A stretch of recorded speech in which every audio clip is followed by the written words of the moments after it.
আজকে আমার টেপির স্কুলে প্রোগ্রাম আছে, তাই সাত সকালে ঘুম থেকে উঠে সেজে নিয়েছে। না, সেজে নিয়েছে কথাটা বলা ভুল হবে, আমাকে উঠে সাজিয়ে দিতে হয়েছে। এখন লিপস্টিকটা একা একা পরে নিচ্ছে।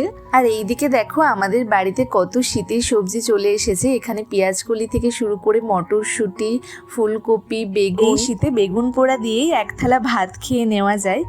শীতকালের সব সবজি খেতে আমার খুব ভালো লাগে। এই দেখো জোড়া কলা, আমাদের মধ্যে জানো তো বলে জোড়া কলা বা জোড়া যে কোনো খাবার খেলেই নাকি যমজ বাচ্চা হয়।